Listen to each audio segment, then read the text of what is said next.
Peter Pan, that's what they call me. I promise that you'll never be lonely. And ever since that day, Peter Pan, that's what they call me. I promise that you'll never be lonely. Peter Pan, that's what they call me. I promise that you'll never be lonely. Peter Pan, that's what they call me. Hey guys, welcome back to another leg workout, glute and hamstring focus today. So I'm starting off with a hamstring glute hyperextension on this machine. I like to do a really slow negative. So as you come up, you're going to contract extremely slow and have all the tension on your glutes and hamstrings. So what I do is I really focus on thrusting my hips and my knees into the cushion. This way you're putting the weight on your hamstrings and glutes and you're taking any tension away from your back. If you're feeling it on your back, make sure to really focus on slowing it down, digging your hips forward and allowing that contraction to be on your hamstrings and your glutes. I'm then moving on to some squats on the Smith machine, so they are assisted, and I'm also using the slingshot band, the blue, which is the medium size. These ones are awesome. Since I started incorporating the slingshot band, my glutes have been forever sore and a new level of soreness, so I highly recommend using them. The biggest thing is when you're doing them is to really focus about pushing your knees outwards, which is going to put more tension on the outsides of your glutes, and keeping your weight back and on the heel of your foot.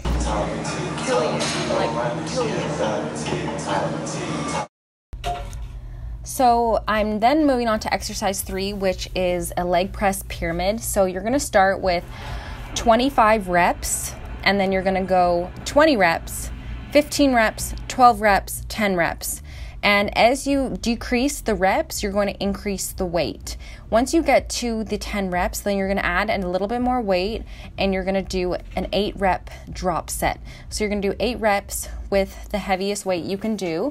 Then you're going to take off 2 plates, do another 8 reps, take off a plate, do another 8 reps, all the way to having only 1 plate left on there, and then really just completely fatiguing the muscles, doing as many reps and as you can do, keeping control. And I also did these with a slingshot band for a majority of them. I did take it off midway through because I felt I couldn't press my knees out any further.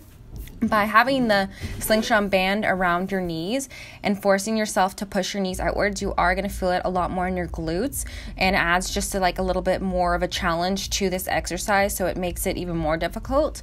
So biggest thing with this is don't lock your knees out. There was a couple of reps I was almost to that point, which is not good, so really focus on keeping a slight bend the entire time in your legs. You don't ever want to lock your knees out. That's putting so much weight and tension on your knees, which is not good. And keeping your weight on your heel. So I have shoes that I love wearing that are Nike, but they have a really thick heel. So I find when I wear them, it really puts the weight more on my toes. So focus on a flatter shoe so you can keep that weight on the heel of your foot the entire time. Make sure you're breathing. Don't hold your breath. That's a common mistake that I make a lot. And then you end up popping your ears. So nice and control and just dig deep. This is extremely hard pyramid set. I actually call it the death set.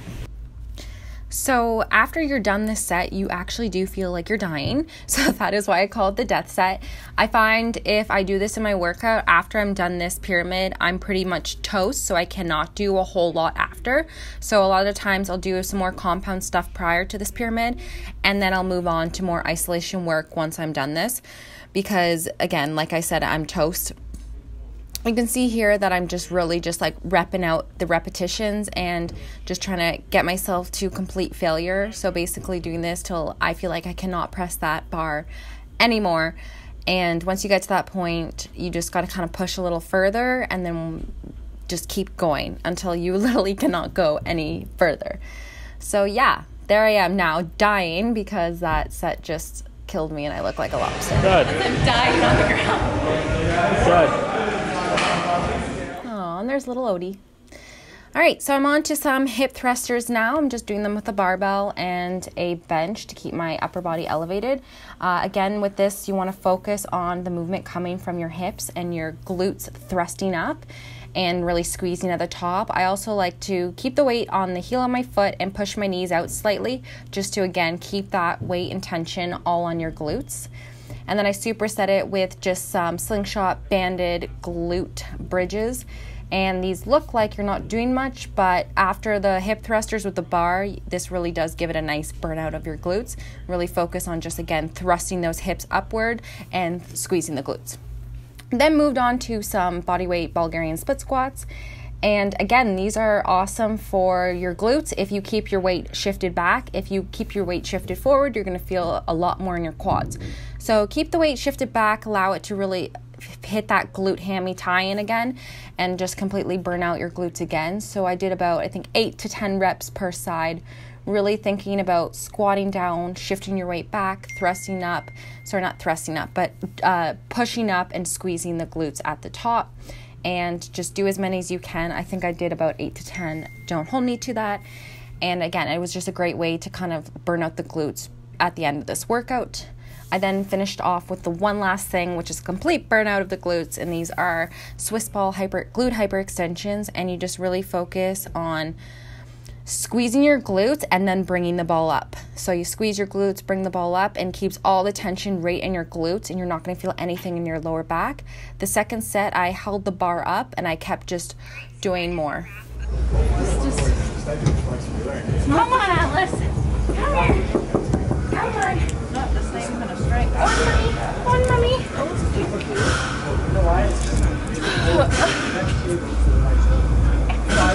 Five weeks out.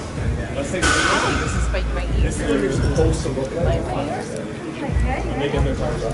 Hi, Atlas. All right, so that is a wrap of today's leg workout. I am pretty tired. I wasn't as strong as I usually am on leg day, but it's pretty hot in here, which I like, so I'm like super sweaty. I don't know if you could see because we're outside, but it was a really good workout. So I started with my normal warm-up, which is doing like a glute hamstring hyperextension on the hyperextension machine. And I did about 5 sets. I do them extremely slow, so I put a plate to like allow my feet to be more stabilized and get myself a little higher. And then I focus on really pressing my hips and like thrusting into the cushion while I drive up. So I keep it really, really, what are you laughing at? No, the way that you were explaining it. Okay, I don't know how to explain it. You gotta thrust the hips in.